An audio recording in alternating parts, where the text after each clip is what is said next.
Welcome once again to Cinemaholics. From the Bay Area, I'm John Negroni, editor-in-chief of Cinemaholics. From Pittsburgh, Pennsylvania, he is a pop culture writer for Cinema Blend, and he also reviews films for Cinemaholics.com. Hey, Will Ashton. Hey, John. From Kansas City, she is the film editor for The Pitch, with bylines at Slash Film, Crooked Marquee, RogerEbert.com, and soon the world. It's Abby Olcese. Hello. You can find more episodes of our show, including our full archive on cinemaholics.com. You can also find written reviews and bonus content. You can write into the show anytime by sending us an email, cinemaholicspodcast@gmail.com. You can leave us a voicemail on our account on the Swell app, and you can support us directly by becoming one of our monthly patrons on patreon.com/cinemaholics. A lot to talk about this week. We are going to be reviewing One Night in Miami, the new film from Regina King, along with Lockdown and Herself. We also have some mini reviews to get to, including WandaVision, Ultimate Playlist of Noise, plenty of stuff coming up on that. But first, for off topics, Abby, Will, today is the big day. This is the big week. We are kicking off our first live stream. Cinemaholics has gone live. How does it feel, everybody? Ooh. Go ahead, Abby. It's exciting. I don't know. I feel kind of exposed, but I guess Yeah. I don't know. We'll get used to it. Sure, I'm a little nervous, but I hope that, like you said, like I guess you're a little bit more used to it at this point. There you go. Right. Exactly. I've been doing the live stream thing quite a bit lately. Yeah. So, I'm excited, but also pretty nervous. But we'll go through it. I'm excited nonetheless. It's an exciting time to be a cinemaholic. I mean, we're going into this new year, and the point of this is that we wanted to do a live thing so that people can get all of these reviews a little bit earlier. And we're also doing a new thing where we're going to be releasing daily episodes. So you'll still get like one episode of Cinemaholics with everything that we recorded, which will be out at its usual time on Monday. But throughout the week, if you wanted to, just hear about one of the films we talked about, you can find that, of course, releasing as its own episode. So that is going to be rolling out this week. We're kind of experimenting. We're going to see how it goes. If people don't like it, we'll definitely change course. But for now, I'm pretty excited about this prospect. We didn't do any marketing for this. So we don't expect anybody's going to really be checking us out live. But of course, we hope people will be able to find us on YouTube. And you now have the option to check us out on YouTube if you prefer listening to the show that way. So we're all here. We're not on camera, but we do have our special little avatars. And you can find us on the Cinemaholics YouTube channel. And you can join the live chat and ask us questions in real time if that suits your fancy. But for now, it's just us, and we're going to be kicking off some stuff this week. Before we get started with these mini reviews, I just want to check in. Will, Abby, we had our top 10 movies of the year. And I'll start with you, Will. Have you been watching more 2020 films since we last talked? Yeah, I caught two that I really did like. I mentioned it in the show, but I finished First Cow, which I think if I were to make the list now, that would probably be in my top 10. I don't know exactly what spot, but I really did grow like that movie quite a bit. And as I think about it more, I really do appreciate what Kelly Reichardt was doing there. And just the whole thing just feels like a very warm, nice little blanket of a movie. That's also very bittersweet and sad, but nonetheless, I definitely am a big fan of that. And I also got a chance, I was just telling Abby before we recorded, to watch the Netflix documentary Mucho Mucho More, which I don't know if that'd be in my honorable mentions, but I'd probably put it, if I had like a top 50, I'd probably put it in there. I really was taken by that little sweet documentary, just a nice little character profile on a Puerto Rican television personality that I wasn't too familiar with going in, but it's one of those movies that, like, when you leave it, you feel like you got to know the guy, and it just was a really special little movie. So those are two I would recommend as well. Yeah, I've heard really, really great things about Mucho Mucho More. And I got to say, I definitely have a long list to get to. I've been so busy this week. I actually only had time to watch the movies we're talking about, which I'm sad about. But what about you, Abby? Did anything hit your stream this week?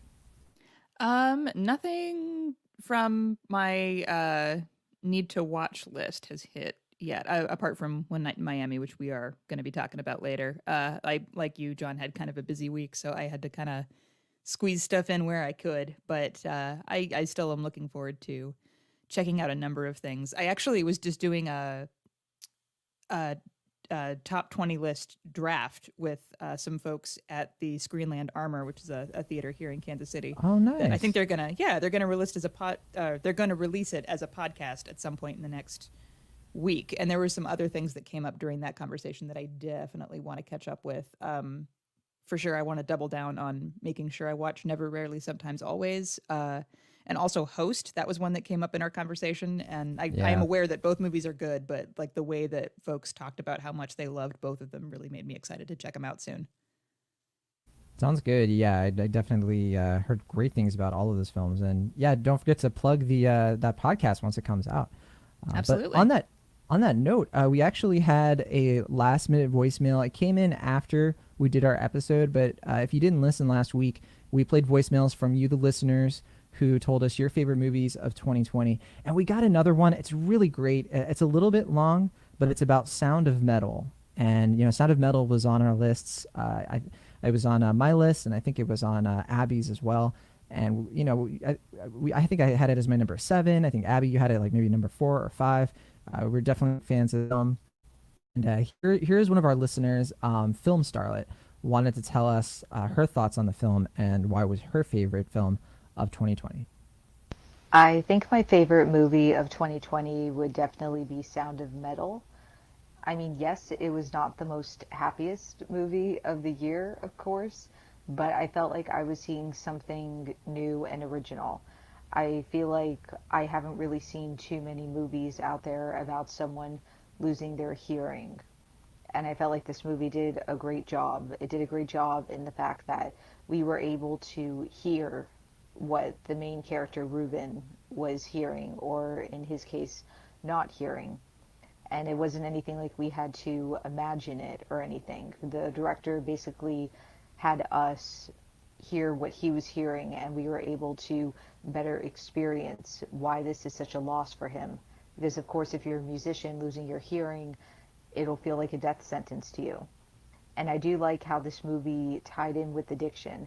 It tied in with addiction in the fact that they didn't use the stereotypical tropes that we're used to seeing in movies that are about addiction. I like the fact that this guy didn't have to relapse with drugs in order for him to relapse, basically. It shows that as an addict, you could relapse in other ways. It's basically anytime you want something and you do unhealthy methods in order to acquire what you want, that's how you know that you're still an addict. And I thought the movie did a great job explaining that. And I also thought the movie did a great job basically showing us what the deaf community feels and what their beliefs are about their own community, and the fact that they're trying to show people that being deaf does not have to be a disability. As soon as you accept it, then as soon as you accept the silence, basically, then your life could be so much more peaceful. And I especially loved the performances of Riz Ahmed, of Olivia Cooke, and even the one who played Joe in the movie. I know he's getting a lot of awards through his performance, and it's funny, I thought it was going to be Riz Ahmed who was going to get all these awards, and instead it is the one who played Joe. And I think it's amazing. I mean, if it was up to me, I would want this movie to win Best Picture for the coming year. Most likely, it probably won't. If it does, I will be doing imaginary cartwheels in my head. But even if it does end up being where it only wins Best Supporting Actor or even Best Sound, then I'll still be happy for the recognition. It's no different than when I saw Room. I was disappointed that it didn't win Best Picture, even though I knew it wasn't going to. But the fact that Brie Larson still ended up winning for that movie, I thought did a great job in bringing awareness to just how amazing that movie was. So yeah, I definitely recommend seeing it. It's currently on Amazon Prime. And yeah, I thought for me, I personally think that it's should be Best Picture in the fact that it's a movie that could really touch everybody. I feel like it could teach people everything about the deaf community, about the myths of cochlear implants, and just seeing the transition of this character someone who pretty much had everything he wanted, and then slowly seeing him lose that. But at the same time, this could be bittersweet. You know, you may lose something, but it does not have to be the end for you. It's about how to move on with your life and still finding happiness in the stillness. So yeah, I absolutely recommend it. Please see it. All right, thank you, Film Starlet, for your wonderful voicemail. It was great to hear this. After we had talked about Sound of Metal, and I think she really well articulated a lot of the key points of the film that moved me pretty emotionally. And Will, you're going to be talking about a film that's kind of related to the subject matter in Sound of Metal. Not to give it away, but yeah, I definitely appreciated her take on it, and I agree that it's for awards attention. I think the acting nominations are certainly possible, but yeah, I don't know. Do you guys think Sound of Metal might get a Best Picture nom? Is it in the cards? I feel like it's possible. It's been a really weird year, so there's a lot of stuff that's possible. I feel like best supporting nom for Paul Raci is a given, and probably a nomination for Riz Ahmed as well, just because they're both so great in that film. Which For sure. I guess putting that all together, it wouldn't surprise me if we saw a Best Picture nomination for Sound of Metal. I don't know why I'm like not thinking of it as like an immediate for sure, but like yeah, I think it's possible.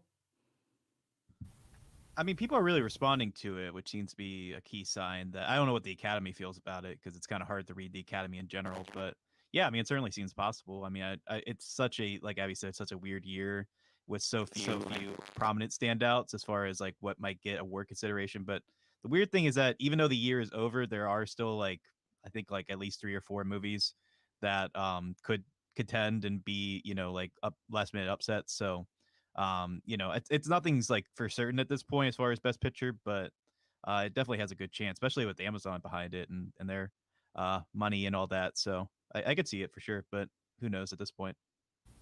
All right. Well, if you have anything you want to send us voicemail wise or otherwise, you can find Cinemaholics on the Swell app. If you should be able to find a link to it in our show notes. And yeah, we definitely recommend that you hit us up if you have anything you want us to talk about on the show. But for now, let's move on to our pop culture catch up for the week. We have some mini reviews we want to get to before our featured reviews. First up, we're not going to spend a ton of time on this, but WandaVision, the first 2 episodes have just landed on Disney Plus.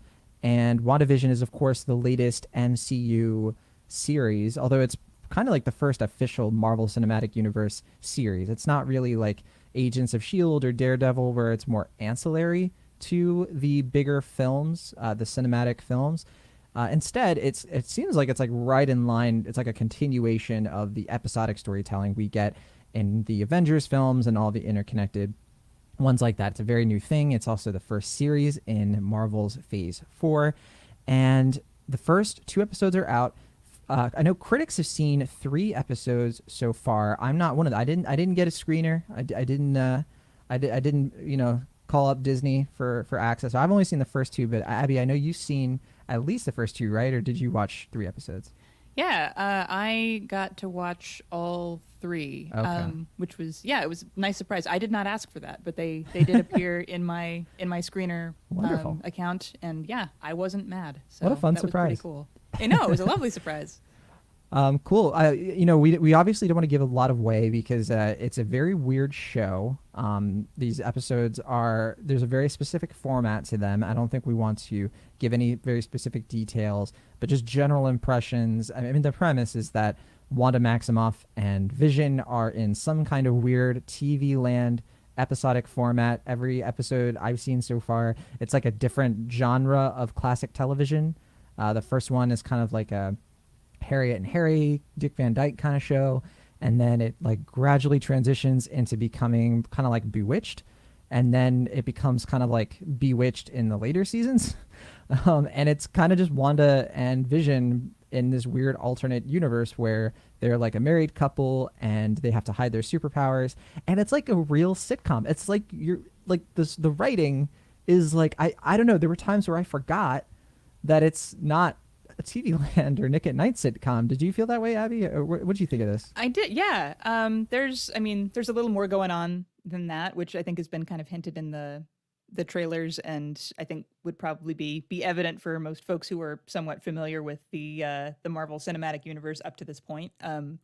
But yeah, I know I was impressed by how much of it just seemed like kind of a pleasant, lightly witty and charming, yeah, just weekly sitcom with really standout supporting performances from Catherine Hahn and also Emma Caulfield, which is always a nice surprise because I love her in Buffy. Yeah, and Fred and Melamed, yeah, Will and Ashton, Spirit also Animal. yeah, and also just it's nice to actually get to watch Paul Bettany and Elizabeth Olsen kind of bounce off each other Yeah. a little bit with a little bit more focus than they got in the Oh my gosh, the yes. actual Marvel movies, because I enjoyed that relationship. I felt like it wasn't super highly developed. It kind of No. felt like it was pushed off to the side. But But their yeah, getting- chemistry, isn't it Yeah. amazingly good in yeah, this?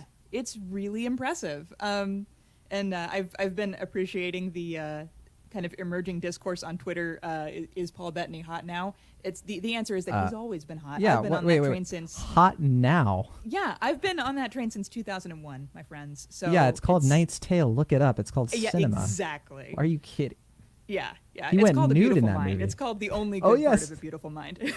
Forgot about Beautiful Mind. Yes, What about Wimbledon? Wimbledon. Yeah, yeah. Wimbledon's and, okay, but I mean, yeah, I'm he's not good in talking it. movie wise. I'm talking like his attractiveness and Sure. Oh, indeed. Yes, yeah, I was aware of that. Yeah, yeah, It's sure. yeah, that was a seminal movie crush moment for young impressionable Abby, and so I am quite happy that I made that bet early on, and it's finally starting to pay off.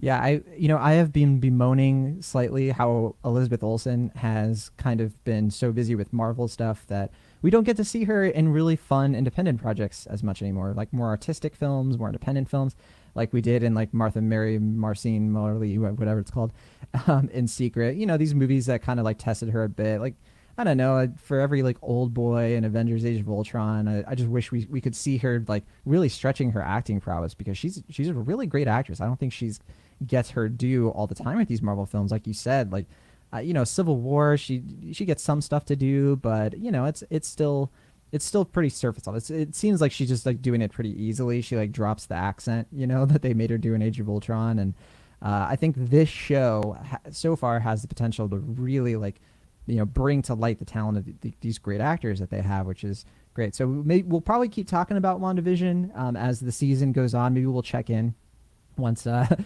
ninth and final episode of this season. I think it's just one season, possibly. I don't know, but I think it's just a mini series. But yeah, once it's over, we might have a full-on discussion about it. Hopefully, talk spoilers. Will Ashton refuses to watch it.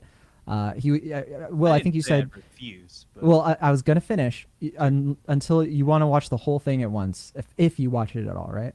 I would rather do it that way. I mean, Okay. I don't know. I don't really. I mean, with streaming nowadays, I feel like I'm I'm against the whole weekly thing because I just like to watch something in like a week or so. But yeah, I don't know. I'm curious. I'm not like full on invested in it yet, but I am excited to see Fred Melman from A Serious Man in the MCU, which is pretty It's much my pretty- main point of pretty good. interest in the show. But nevertheless, yeah, I'll probably check it out at some point, but not right now.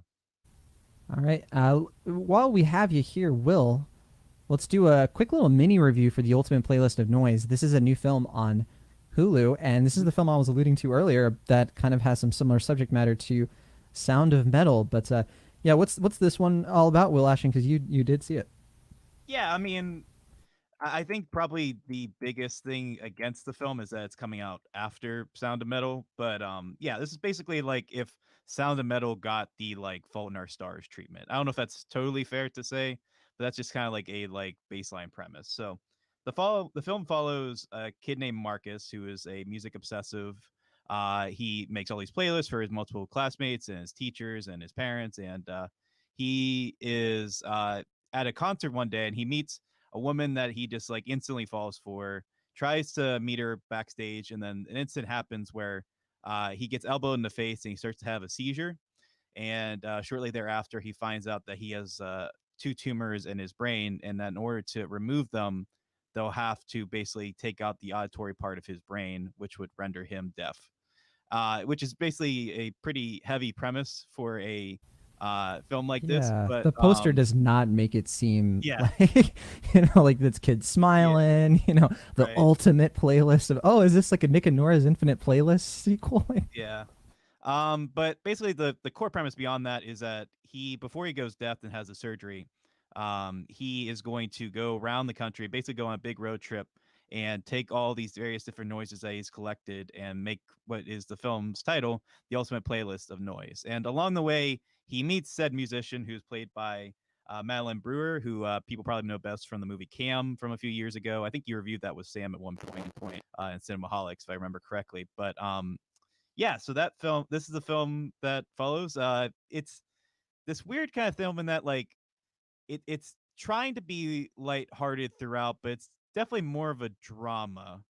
And I kind of wish that it kind of stuck to one tone because there's so much of the film that's like kind of trying to be funny, and some of it sort of is, and a lot of it isn't.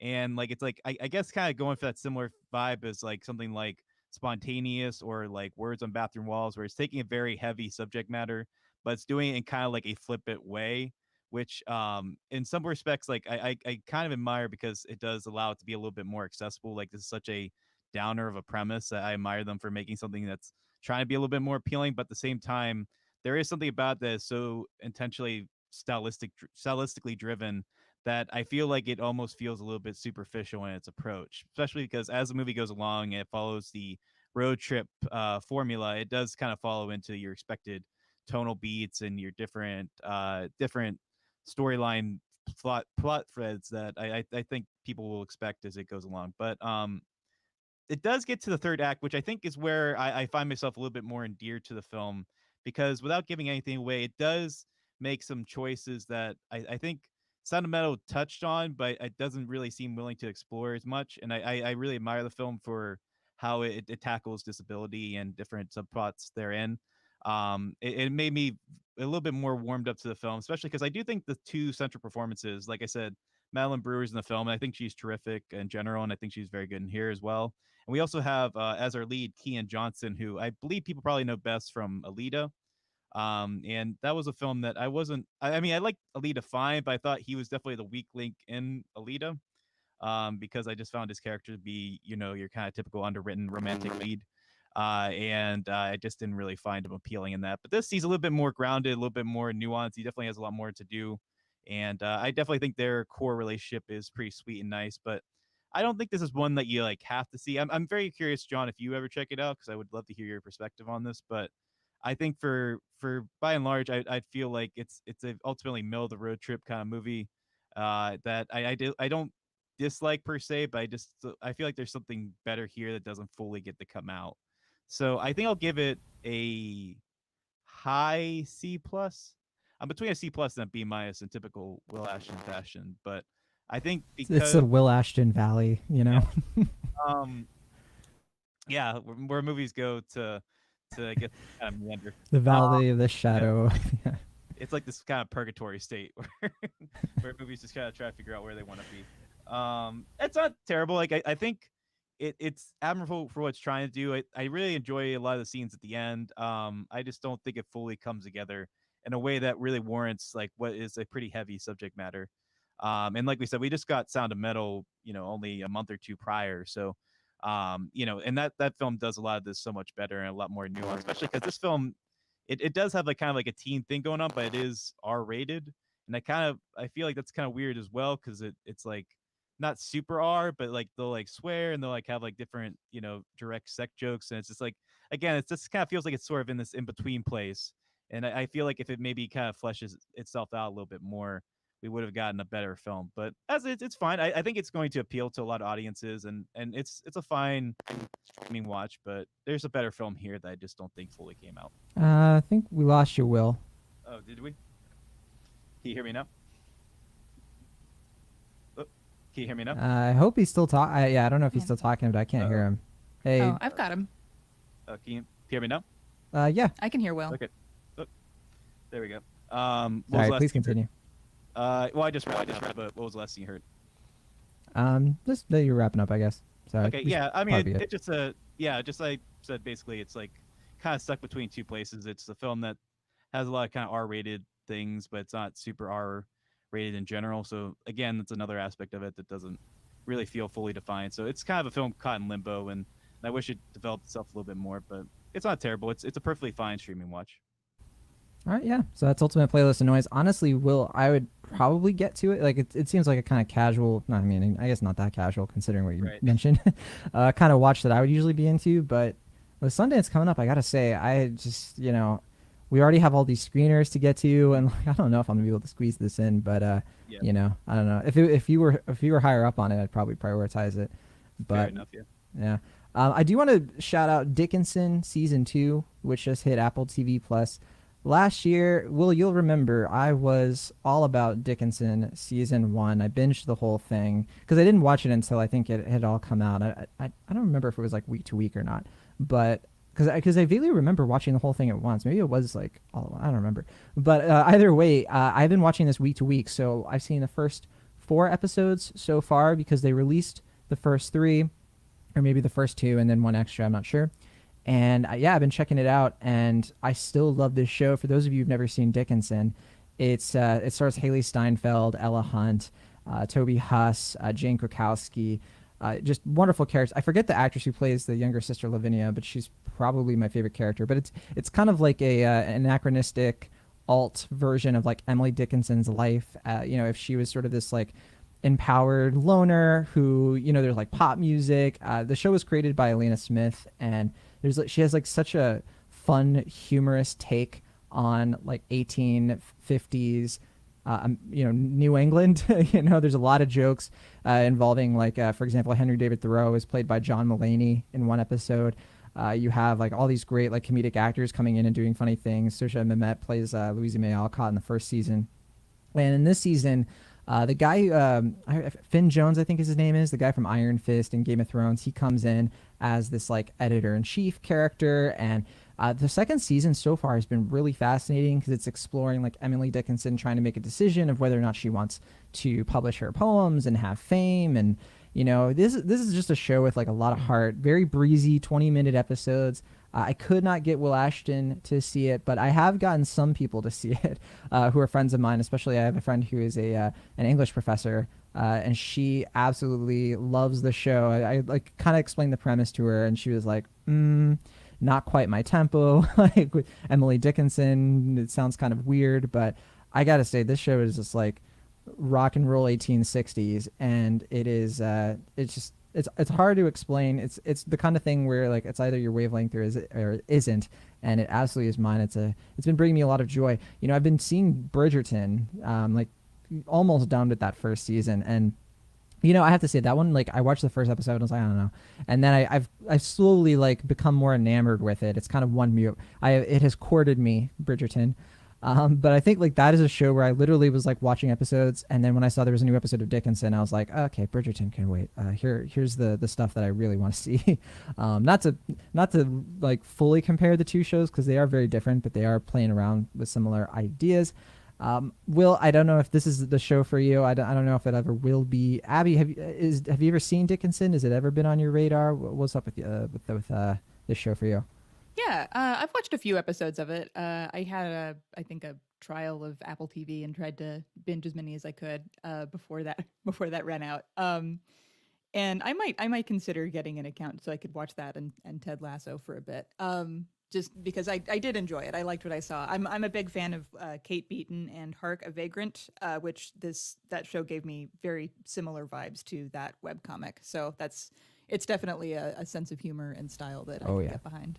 It's definitely in that mood and spirit. And yeah, I have to say Ted Lasso too. I mean, we've talked about that plenty of times on this show, and I feel like you would enjoy it, Abby. I know Will continues to claim to me that like nobody talks about Ted Lasso on Twitter. I'm like, Will, I see Ted Lasso tweets all the time, and Will's like, I never see.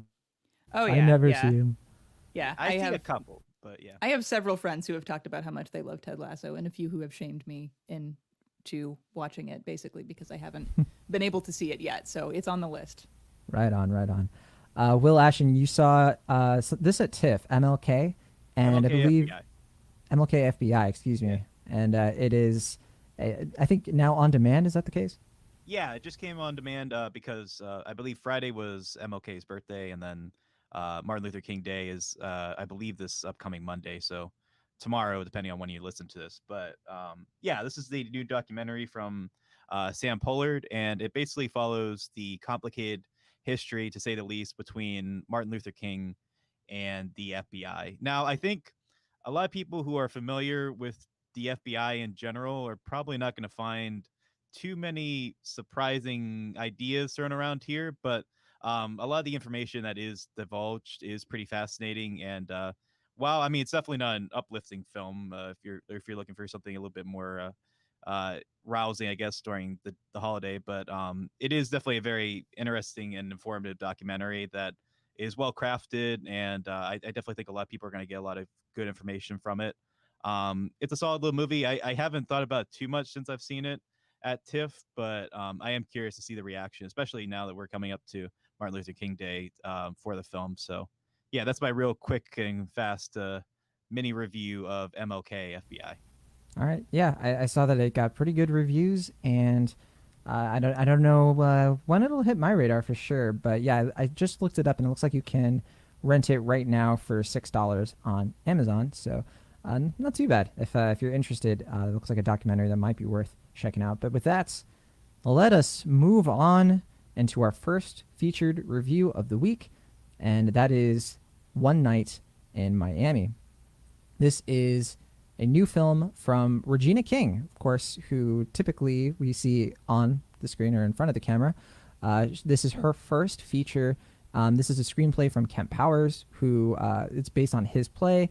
We talked about Kent Powers not too long ago when we were reviewing the new Pixar movie Soul, because he was co-director and co-writer of that film. He kind of came into that film a little later into its production, and according to several reports, kind of saved that movie and really helped it become as good as it really is, I think. And with this film, One Night in Miami, it definitely has that mood of like partway through the movie, you're like, yeah, this is based on a play. But I have to say, it is a little different from something like Ma Rainey's Black Bottom, which I didn't have that feeling nearly as much. So this film is about a group of friends. It's a fictionalized, kind of like fan fiction almost. Not to jump into that debate, but of like Malcolm X, Cassius Clay, later Muhammad Ali, Jim Brown, and Sam Cooke, very famous, influential African American men in 1964 who have this after party, kind of a motel room after party, after Cassius Clay wins his unlikely victory over Sonny Liston. Very momentous fight. And in the aftermath of this fight, they're hanging out and the knives come out, as one of the characters say. Instead of relishing in Cassius's victory, and he's doing his typical Muhammad Ali thing where he's like, I'm the greatest. Instead of them, drinking and having a good time, it turns out Malcolm X and Sam Cooke especially have some stuff to dredge up. And they start having very deep political discussions. There's a lot of like friendly interactions. I mean, these are portrayed as friends, people who care about each other, who've known each other for a long time.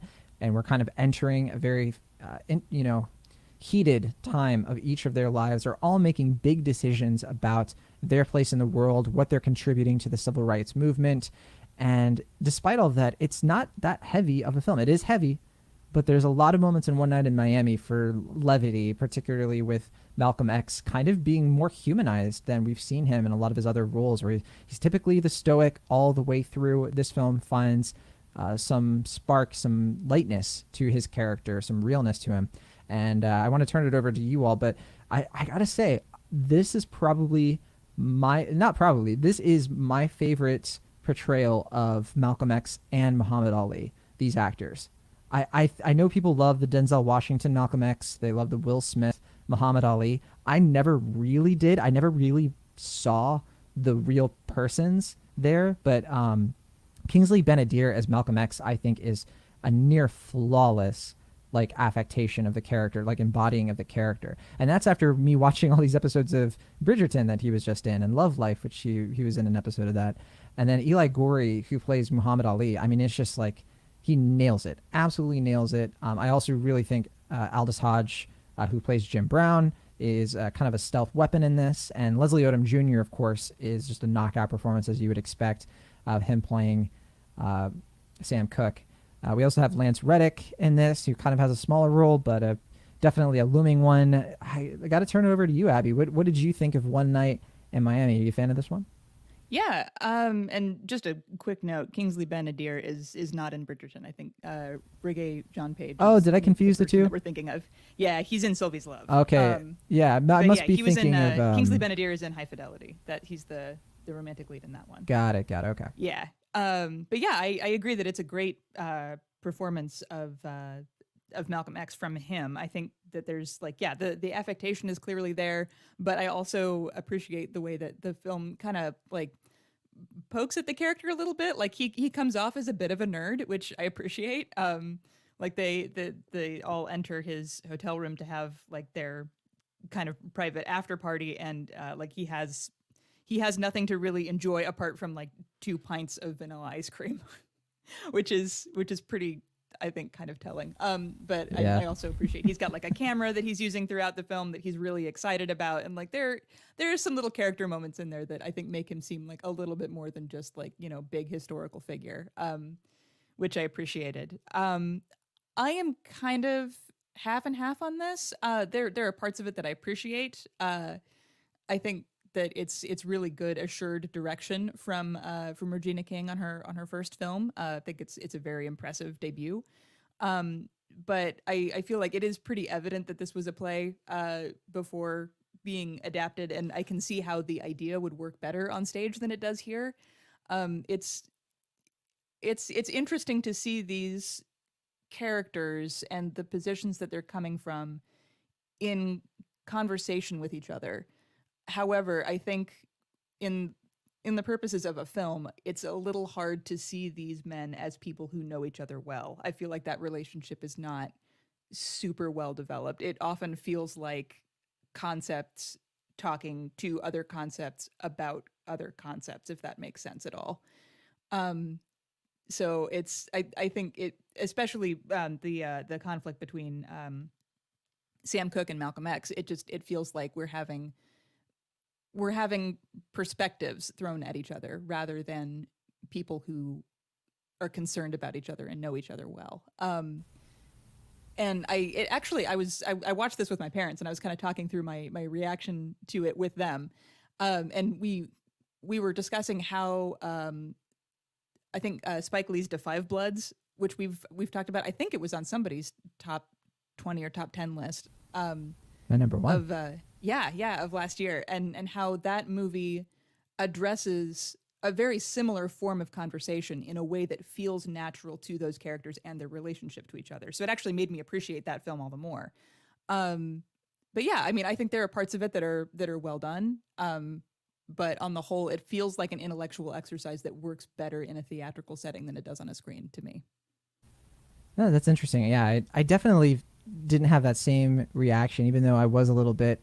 I was feeling the staginess, the like, you know, I wish I did appreciate that they went outside. You know, they weren't just in one room the entire time or like one building. You know, they actually like stretched their legs. There were some extra scenes, and I don't know. I think because those scenes happened and they had some like variety. I guess it didn't bother me as much. But Will Ashton, what about you? And I know you saw this at TIFF, so you're Right. not quite as fresh in it as Abby and Right. myself. And you've talked about the film a little bit, but you know, how's the film, you know, sort of changed or not changed in your estimation since seeing it? Well, I will say that I think for me it took a little bit to get going because I think like the first, I want to say like 10 or 15 minutes of film is like setup for the hotel.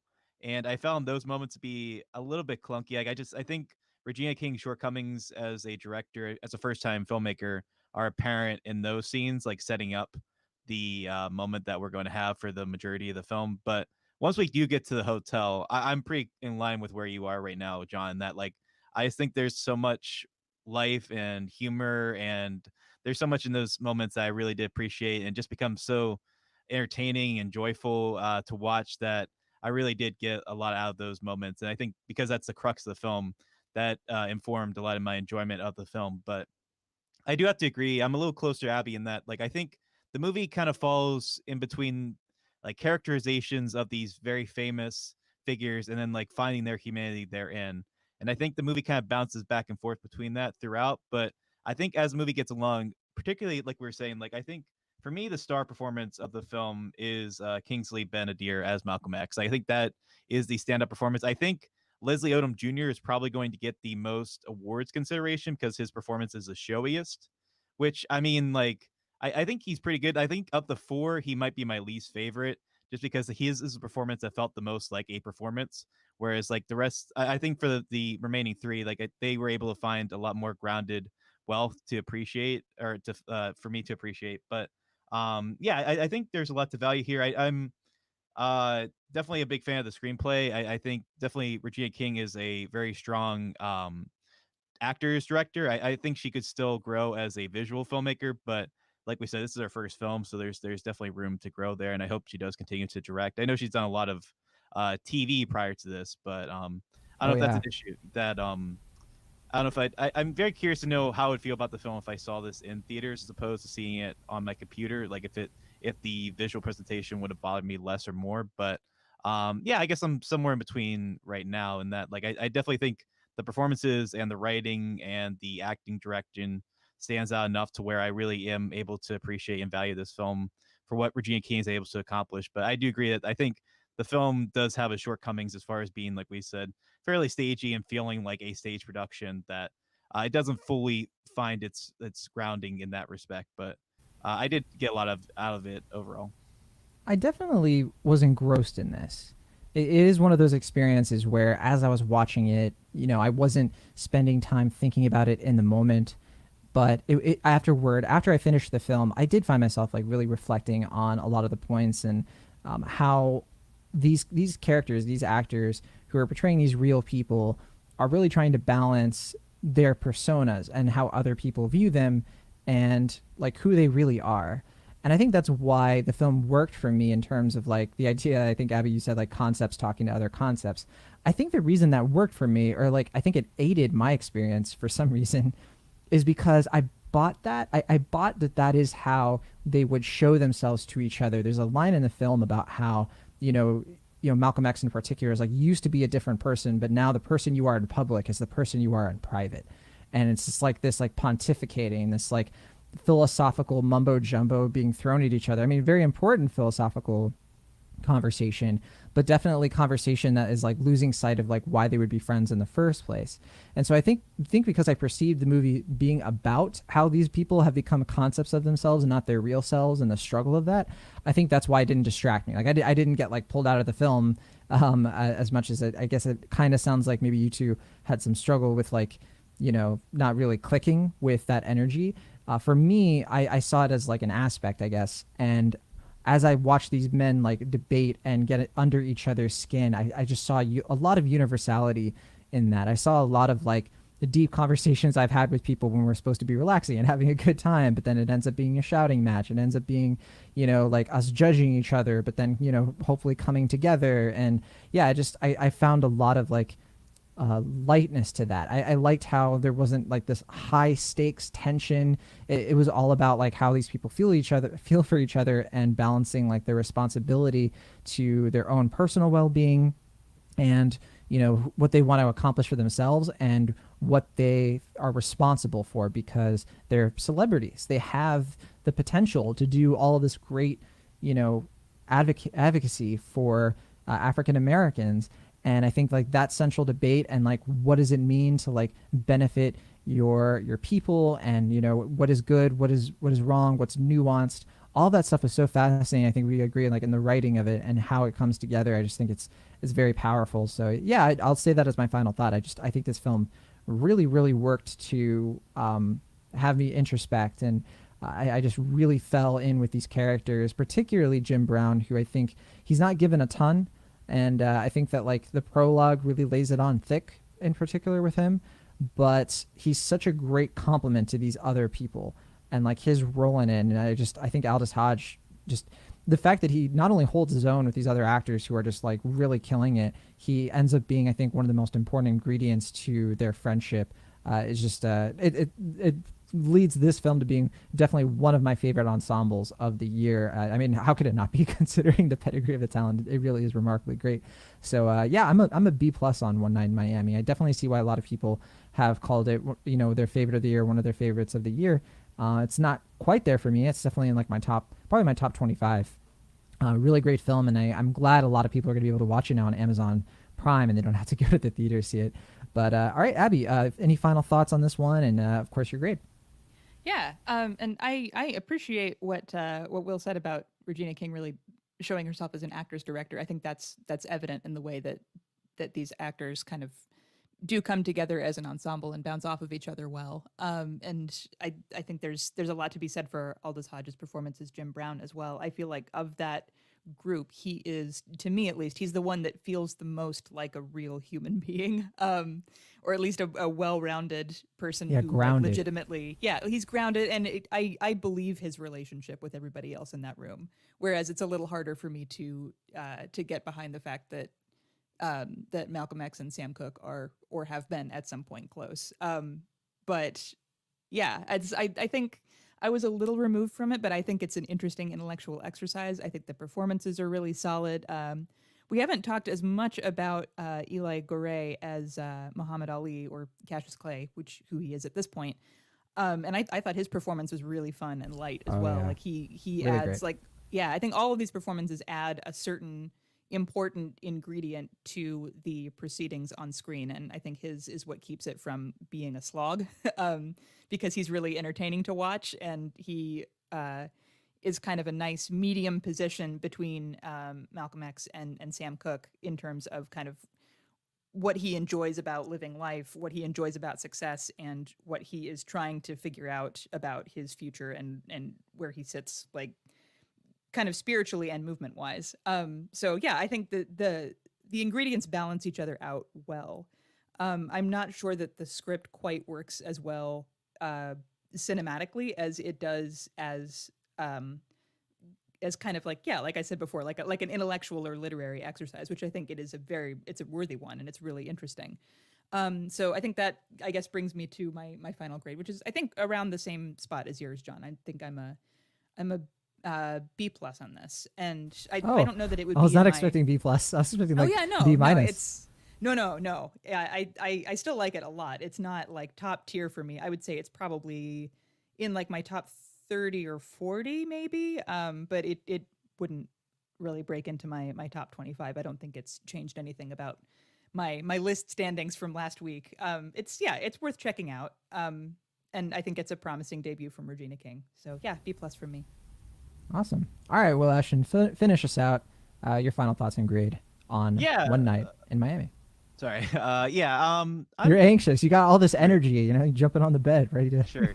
Yeah, I'm pretty much in line with where Abby is, with the exception of I really did enjoy the screenplay. I think it's a pretty good transition. Like we said, like it's not flawless in terms of transitioning it from the stage to the screen, but I do think there's a lot of life. Like you were saying, John, there's so much intellectual depth that's explored there. I do think the scene, if I remember this correctly, it's between Muhammad Ali and Jim Brown, where they're just like talking in the kitchen, and Yeah. that scene is, I think, one of my favorites from 2020. I just think that's really well done. I think the acting is fantastic. I think it's really well written. Regina King, that's some of her strongest direction in the film. And yeah, I mean, I don't think the movie is always on that level, but I think when it is on that level, it's just firing on all cylinders. And like I said, I'm just really excited to see where she goes next as a filmmaker, if she continues to pursue filmmaking in addition to acting. But yeah, I mean, I do have some shortcomings with it. I do agree with Abby that I think it kind of falls back and forth, like I said, between like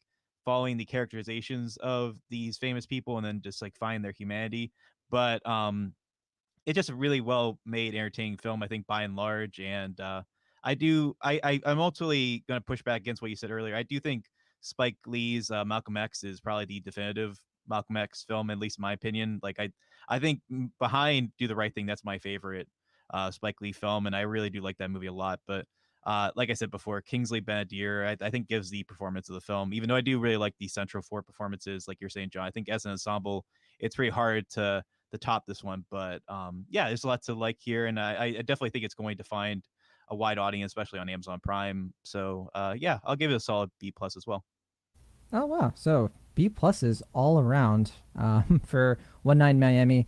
It sounds like we all definitely recommend this one, of course, with some caveats, and I definitely hope people enjoy it. to a lot of extent, and I hope people get something out of it, intellectually, as we've discussed.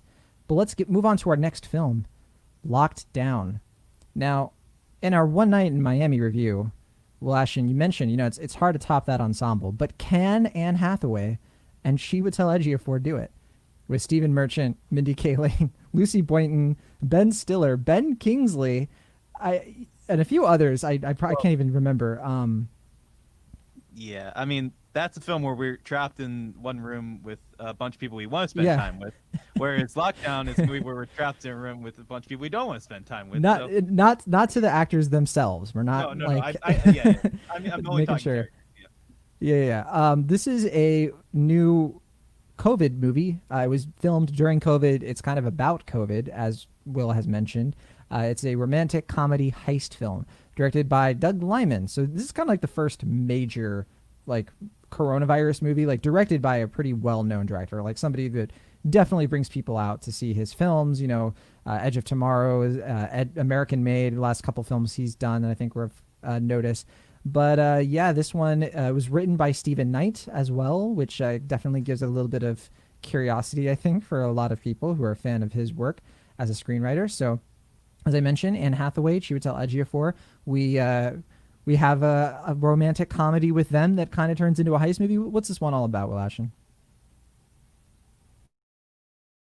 Sorry, I was on mute. So like you're saying before, we're following. I think this was around like March or April of the pandemic. Basically, London is on lockdown at this point. I think it's probably May.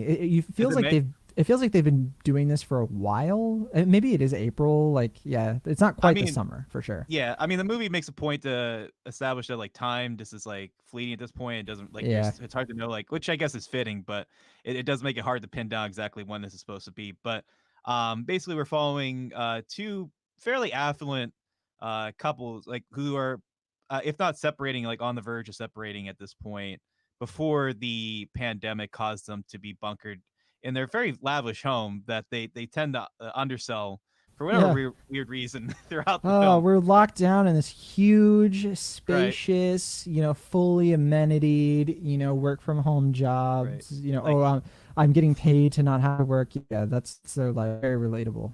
Yeah, it's like what, 3 floors, and they could just like I feel like there wouldn't be a movie if they just each had like a floor to themselves. If they just but oh well.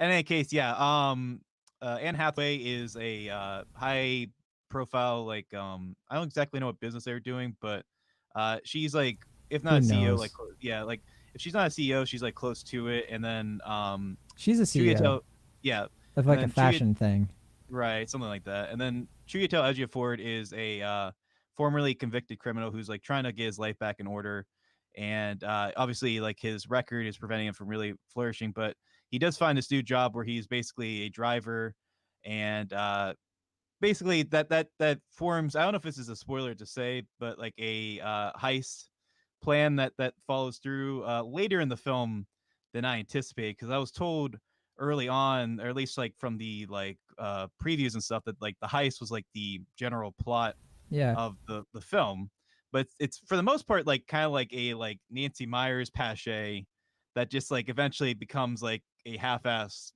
heist movie in the last like 45 minutes, which is, from a plotting standpoint, very bizarre, and certainly not the least of the movie's problems.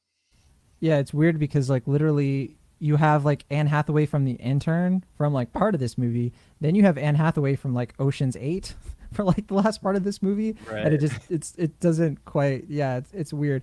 I forgot to mention, I don't know if we said this is on HBO Max, so it's pretty easy to see this one. And the first review I saw for this was very positive, so I was like, oh, and a lot of people have been talking about this. And then so like Abby Olcese was like, okay guys, what are we watching this week? And I was like, I mean, I feel like Lockdown is pretty, it's a can't miss, like, we gotta, good or bad. And so Abby was like, okay. And I was like, totally up to you, Abby. You don't have to watch Lockdown. And she was just like, I'm being forced to watch this film by John and Will. But Abby Olcese, I apologize. I'm sorry I got so aggressive with you guys, but I really no. hate this. Being facetious. But yeah, so tell us how much you liked Lockdown, Abby. The movie, not the event that happened. Yeah, I'm trying to like parse this through in ways that doesn't just make it sound like a horrible takedown. I feel like maybe this isn't strictly true because I was just talking about how much I want to watch Host, which is set entirely on Zoom. Like I think that there are ways to creatively address the kind of communication issues and communication requirements that so many of us are living with right now. But in terms of, I don't know, reaction to pandemic living, I almost feel like it's going to take a little more processing for us to get actual great art out of this, instead of what we're getting, at least on a major film level. And this really, to me, smacks of something that was thrown together very quickly with very little thought. The Zoom conversations focus so much on like the audio ticks and things that go wrong when like that happens to me on Zoom maybe, I don't know, about half the time, I guess. Like definitely not every single time, to the point that this movie seems to be following, which makes it very annoying to listen to most of those conversations. A lot of those conversations feel like memorized monologues, and it also kind of gives off a vibe of kind of bored celebrities who are trying really hard to be edgy and seem to have found an opportunity that allows them to do so. Remember that Imagine video? Yeah, This is right. like the more not emo cousin of that video, but like the little frustrated rich cousin. Yeah. Yeah, like that. There's a moment when Anne Hathaway kind of rage dances to Adam Ant in the garden of her really nice house, and it's just I don't know. It feels so forced to me. Like it just doesn't. And there are so many other things that are alluded to about these characters and their shared experience together that really don't make sense with how those characters are played. Like we talk about Chiwetel Ejiofor's character Paxton, his background as like a biker and his kind of criminal infraction thing that also is a causing heroin an issue. addict. Also, Yeah, it's and like Mad Libs with his character. all of these things. Like, yeah, all of these things. And I mean, we've seen characters with difficult pasts being portrayed compassionately on screen, like, for example, Sound of Metal, which we were talking about earlier. And Chiwetel Ejiofor gives off absolutely no vibe of that. He feels like a well-heeled drama school grad in the way that he performs this and the way that he performs these definitely memorized monologues. He definitely strikes as somebody who did LSD once and then tries to make it sound Yeah. like he had like an addiction, like in college. Absolutely. And like there are some funny bits that come in, like that one time that they were pagans for a bit and the goat was his totem. Like I find that funny. I definitely don't see that applying to him. It doesn't really seem authentic to the character. And Linda, Anne Hathaway's character, some of the things we learned about her doesn't seem authentic to the way that Anne Hathaway is playing her. Which she looks as like somebody who has had a successful career and money all of her life. Instead of having like wild days and one time when she went to Sturgis. Like neither of these people have ever been to Sturgis. It's clear. And yeah, it just there's so much about it that rings false to me. The called in cameos feel like just kind of quickie bits from like people calling in favors, which I guess is fine. It seems unnecessary. It was more entertaining than anything else, I think, in this movie. For Yeah, me. 'Cause sorta, like, oh like, yeah, yeah. cool. Yeah, like somebody pops up and like, oh, Claes Bang, I like him. I'd much rather watch something else that he's in for a longer Yeah, period of time. it's like than when you have a this. conversation with someone you want to end, and somebody else shows up, and you're kind of like, oh, thank goodness. Exactly. Yeah. Oh, Save yeah. I me. forgot how much I like The Square. I'm gonna go watch that. So anyway, those are all the things that I don't know. And in addition to the fact that I find Paxton and Linda to be extremely unlikable people. It's once we get to the heist portion of this, it's a little better, I guess, in that like we've changed setting, so there's some stuff changing. There are a couple of like third act occurrences that don't need to be there. I feel like they're there just to kind of complicate things a little bit, unnecessarily. And I don't know. I think it ends far too neatly. It feels like kind of a whim that got financed somehow and made into a movie, and we were told that it could potentially be timely, and there was nothing about it that rang true for me. So those are, I think, literally all my thoughts on that movie. I think yeah, what you're saying is true. I think they rushed it. They were like, we have to put this out before it becomes like too late, because I think at this point, like the mood of that period of lockdown is very different from the mood of like the lockdown right now. because right now most people don't seem to be locked down really anymore. Like there's a lot of people who are staying home and everything, but like things have changed. Like I think right now we're dealing with like the virus is like running rampant across the UK and the United States, and people have just like given up on locking down. So like I get the sense that they're like, well, we got to release this movie because The like script has flipped. yeah, there you go. I have two main things with this movie, and then we can move it to you, Will. But I think my main thing with this movie is like I don't think it's terrible or anything. Like it's it's I think it's more embarrassing than anything else. Like I think it's just so revealing of like the two pandemics that people went through, of like the pandemic that rich people faced and celebrities and Hollywood actors faced is so ridiculously different from like what everybody else faced, and they just don't seem to be aware of it. There is no self-awareness of like these people's problems and how like their inconveniences during the pandemic were exponentially more challenging for us, for like people, and we're pretty privileged compared to a lot of people who've had it way worse than I have. And so like I can't help watching this movie just be like, yeah, like you said, it's like a whim of like they just came out with a script. Like this is the kind of script that like they would have revised it and like, okay, just get rid of the heist thing, or start the movie when there's 45 minutes left and start it there and like just fix the setup so that it's not, all these things can be ironed out. And also let's like rework the script so that it's not so tone deaf. But none of that happened because I think they wanted to rush this thing out because they wanted to make a just gimmicky COVID movie that, has like the it just has the humanity of like a wrung out sponge. So yeah, I think this movie is, it's not technically terrible. Like there's scenes and there's dialogue and it's not great or anything. It's all just pretty average. But I think what pushes this thing to below average for me is that its subject matter couldn't be more uninteresting, especially at this point in time. But yeah, Will, are you the lone defender of this movie? Unfortunately not. Yeah, I mean, I guess I'm trying to be a little nice this film because I understand that they had enormous challenges, not only with the production of it, but just like you were saying, like getting a movie made and finished and released about COVID in a timely manner. But there's also something that just feels very cynical about making a movie about the COVID experience, because like when are you going to release this? Like it's a terrible time to release it now, but you can't release it later because like it'll be even more outdated at that point. So it's like, who is this movie even for at this point? Like, is it for, like you said, like the like affluent people who have been stuck at home and just like aren't used to having to spend time with their significant other that they don't love anymore? Or is it like what? But at the end of the day, I think it's just a rush script that just doesn't really know what it wants to do.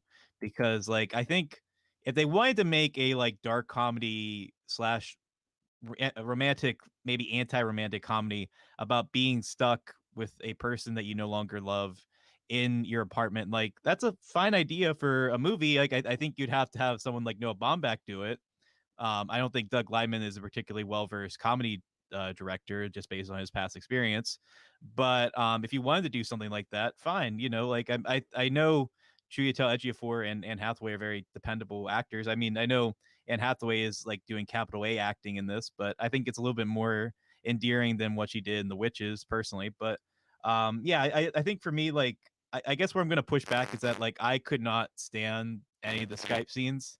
Like the Skype scenes were Yeah, some of the they worst. Yeah. yeah, I think like it rang of like, oh, the worst thing these people have to deal with is bad connection. It's just like I like Abby was saying, like, oh, it felt false, like, oh, you're in Italy. I heard it's really bad over there. Like, yeah, we're doing it's like yeah, it just feels like so telegraphed and like, pandering at this point that like you're saying, John, it's just like I just found it to be so out of touch with reality and like what people are actually dealing with and talking about in these discussions. And also just like there's nothing cinematically or visually interesting about watching Skype conversations. Like I thought Host was fine. Like I think that movie did a little bit better stylistically, also because it's a lot shorter than this film. But I just just don't really care about watching Skype calls. I'd rather movies, if they're gonna continue making movies like this in the future, just please don't do that. Because Yeah. I was personally more into the film when it was just like, two characters talking about their problems, which I do think like I am not a fan of Anne Hathaway's character, but I think she did it. Her performance was fine. I actually do think Chiwetel Ejiofor did a pretty good job, especially considering that apparently the film was shot in I think like 11 days or maybe like 18 days, and they were so rushed in production that they had to like basically pull Marlon Brando and like tape lines around the set so they could know what their lines were.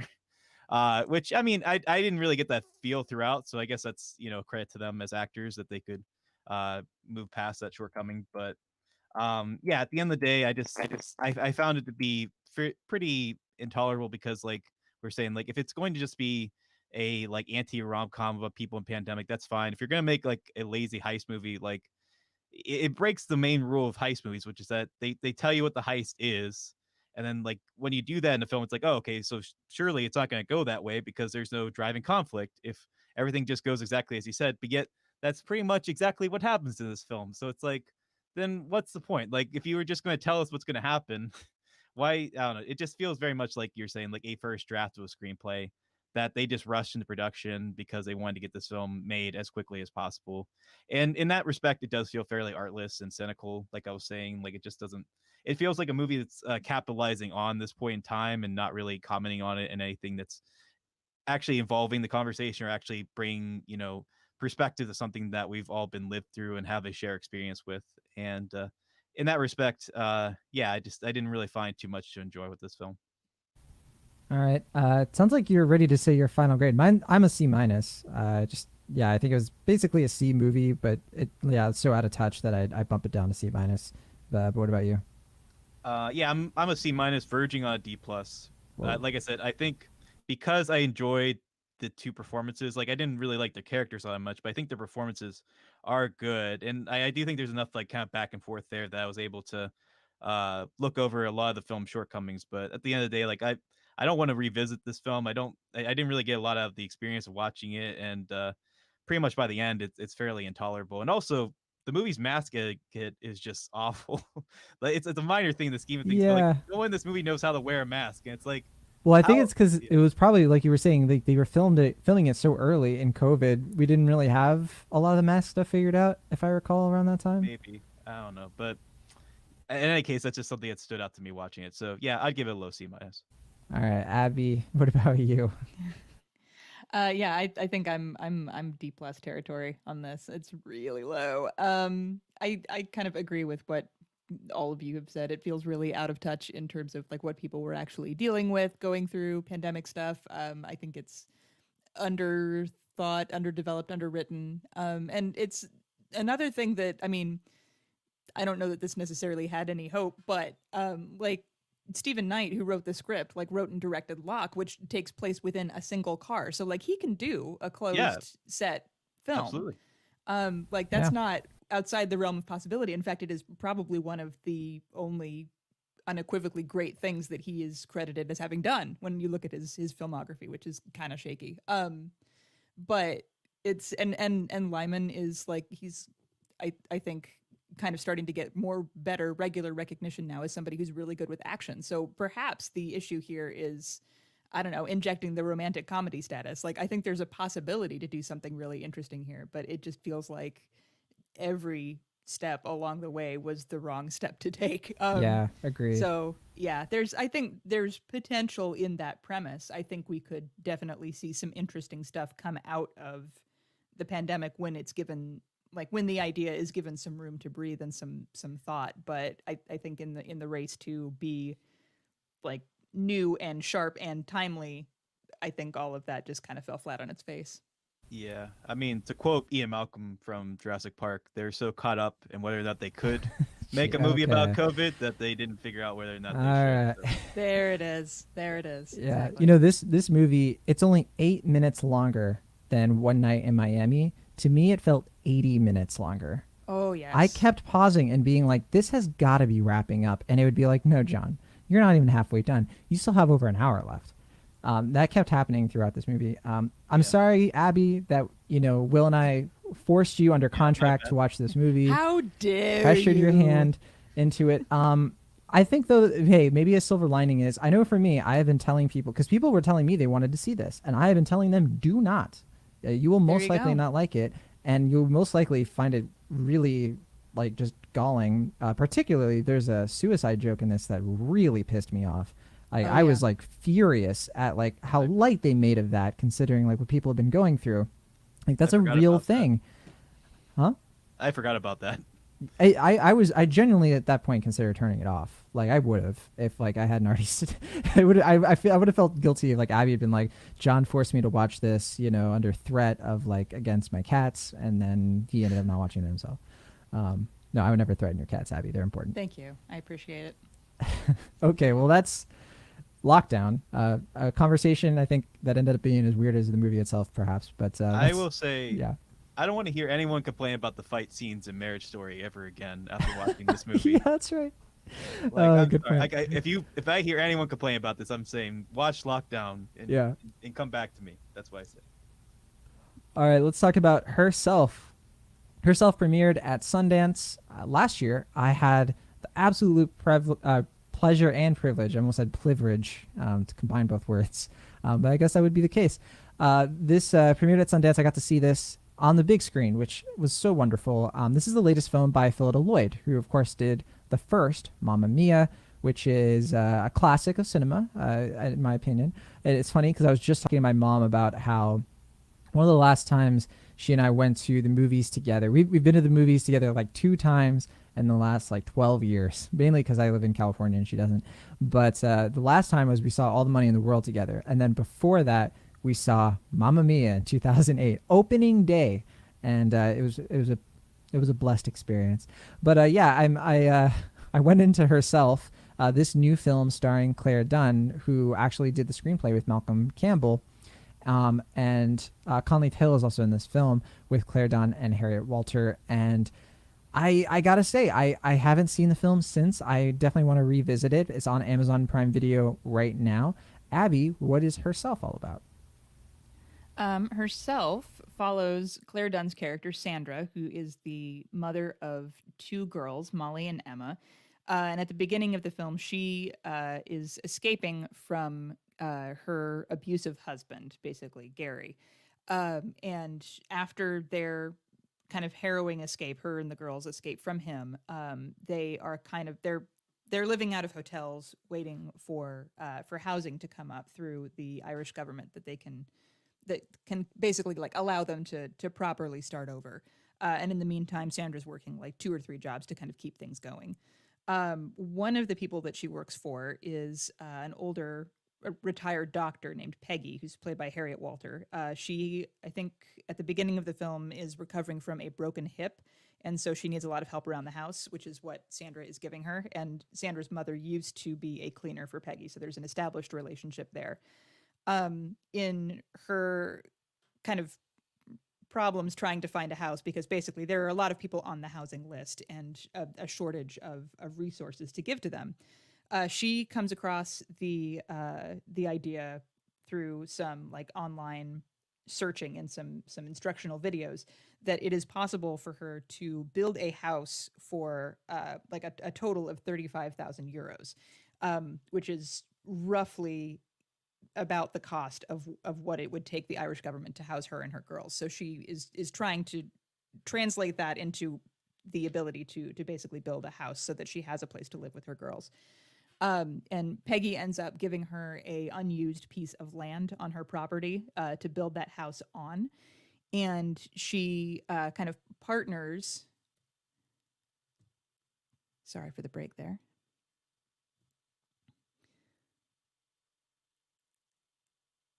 She partners with Conleth Hill's character Ado to help her build the house. He's a builder and gets kind of various help from a lot of just really genuinely good people in her life. Like Sandra learns to kind of open up and how to ask for help, and she learns how to kind of build a community after she has felt so isolated and scared basically through the process of building this house. And at the same time, she's also dealing with the existing relationship between her and Gary, who still has a legal right to see the kids about half the time.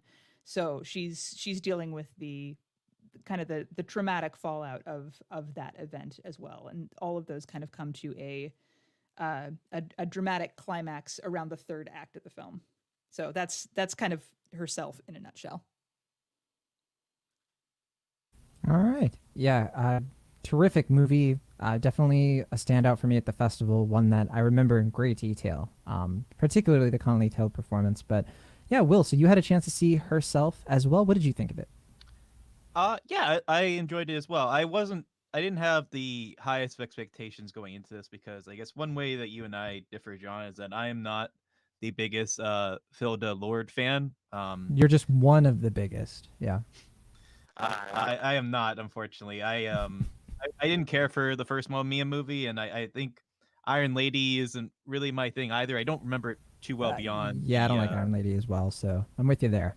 I mean, I'll say I like Iron Lady more than Mamma Mia, but I guess that'd And be that's fighting words that's for where we John. differ. Yeah. Yeah, yeah. But neither of the films were particularly my thing, and I think my concern with the film going in is that I found her direction style in both those films to be kind of fairly bombastic and lacking subtlety and nuance, and I was worried with a film like this that's so heavily from the perspective of a woman who is suffering, horrible abuse and trying to move from it. Was that I didn't think she was going to necessarily have the sensitivity to pull it off. But one of the best surprises for me watching the film was that I think she did that quite well, particularly thanks to the screenplay and the lead performance from Claire Dune. I think there's a lot of tenderness and a lot of nuance to that performance that I was afraid was going to be communicated in the film, but especially as we spend more time with this character and we get to see her perspective and the way she's mostly silently dealing with these very traumatic and horrific situations. I definitely was quite taken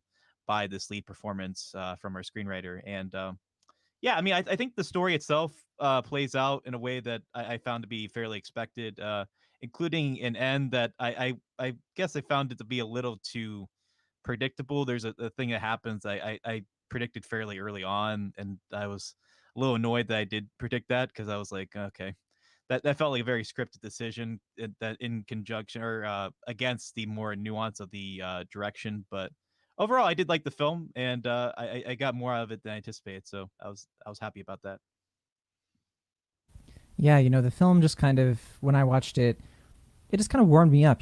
I was in definitely a different place when I was seeing it, and there was something about seeing like the just the humanity of the people who come together to help this woman out, just purely, just to help her. And I was a little nervous about the film as it was going because I was nervous it was going to be really melodramatic, and because there is like a lot of domestic abuse that is portrayed in this. And I think, yeah, there's something about the way the film handles how that affects characters without, really like bringing a harshness and a just like bleakness to the proceedings, which it's okay for some films to do that, but I just appreciated this film did.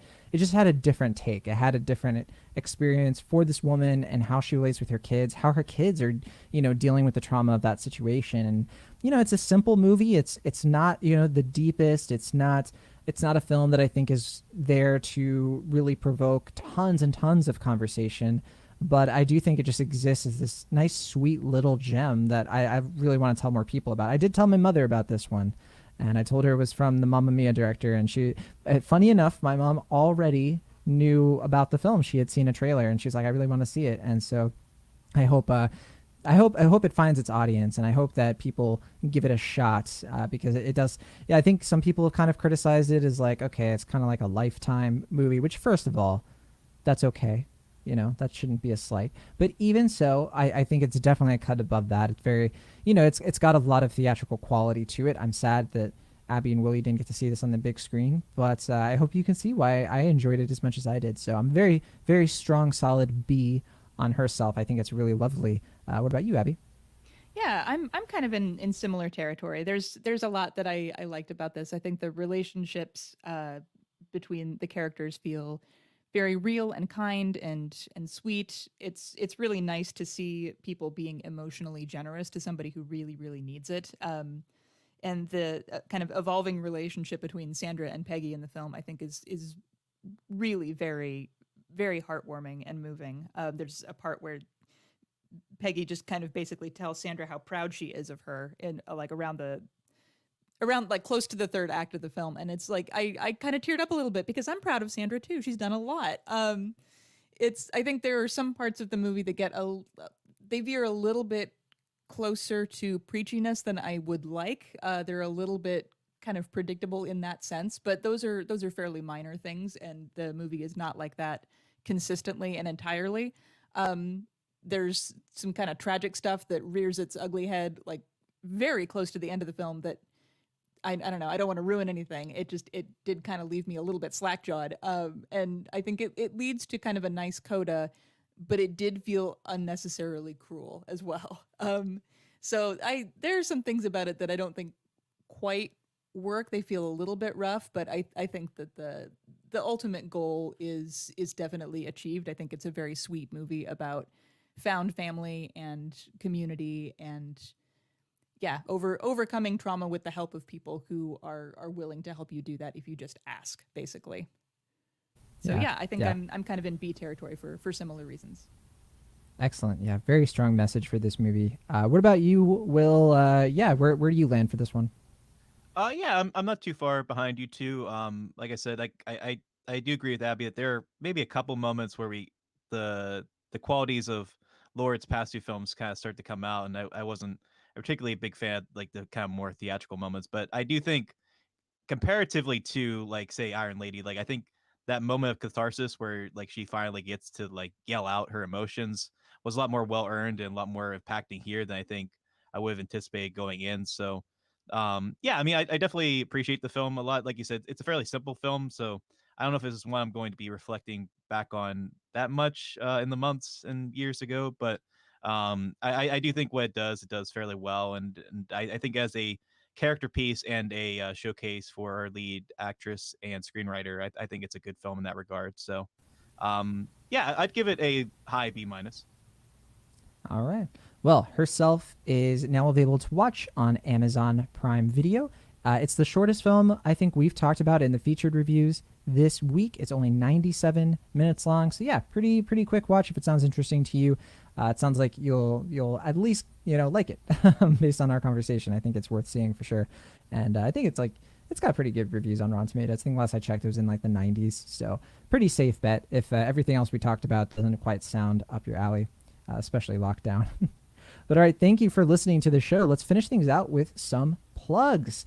Abby Olcese, what have you got cooking in the Abby Olcese verse? I gotta say that right. Oh man, the Olcese verse. I like that. Yeah. Well, Yeah, Abby's my Kitchen. my podcast the podcast version of my conversation with the folks at Screenland Armor should be out sometime this week. I will warn you, our conversation was very, very long, but it was a lot of fun, and I'm glad I got to talk to Adam and Blair and Liz about their favorite movies of the year. We had a lot of fun with that. And I will have a review out later this week of White Tiger, which opens on Netflix this Friday for Ooh, Crooked Marquee. Yeah, and I've been hearing really interesting things about that, so I'm excited to check it out. Okay. Will, what about yourself? What's going on? And this, are you cinema blending anything these days? Nothing too exciting. And I apologize for my dog's barking. I think there's a deer outside, so he might be a little rattled. But right Poor now thing. he definitely he's afraid of deers, unfortunately. But yeah, at the moment I'm working to put together the season 5 premiere of my podcast, A Ogre to Its Ogre.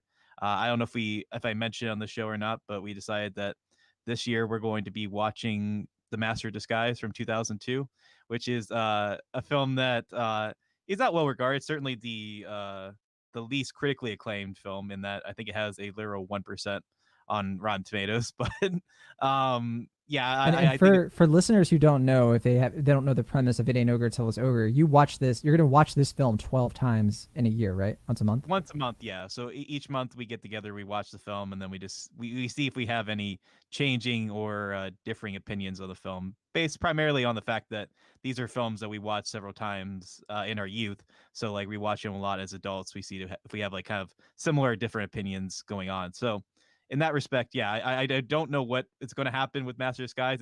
It's easily among the most absurd films that we are going to cover, but I'm excited nonetheless. So I'm looking forward to recording that later this week. But the episode isn't out yet, but probably by this time next week it might be. So look out for that. It's more absurd than Cat in the Hat. I mean, maybe my memory just is failing me. I don't know. I mean, the Cat in the Hat does have a plot, and I don't think Master of Disguise has a plot. I think it has a Okay. premise, so I have to imagine it's a little bit kookier. But I don't know. All We'll right. find out. For me, I got something really exciting. Speaking of Matt Serafini, who does It Ain't Ogre Till It's Over with you, Matt is actually going to be joining me next month, and we're in the planning stages of an Incredibles D&D campaign. So I've been working on this for a long time. I literally put together a handbook because I developed my own D&D game variant set within the world of the Incredibles, like the Pixar Incredibles.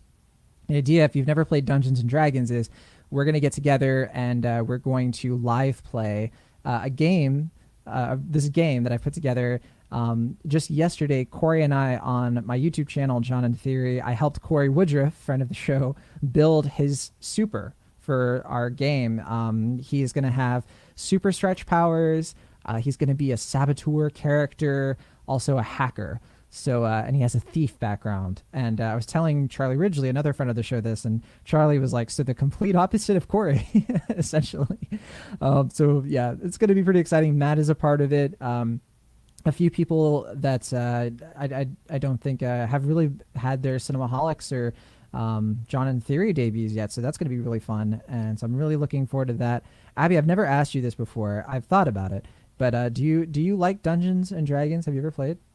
I have. I've played a couple times. My D&D experience is somewhat limited, but I do enjoy it, and I enjoy playing with folks who have kind of a creative take on it. So yeah, that sounds awesome. I can't wait to hear how that goes.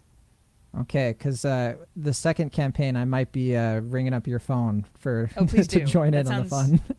Yeah, that sounds incredibly fun. Haha, incredibly fun. That No, was fun. Will would never do it. Will thinks it's really nerdy, and Yeah, I'm you not know, about that nerd stuff, but I he was hope you about guys that. have He's fun. about other nerd stuff.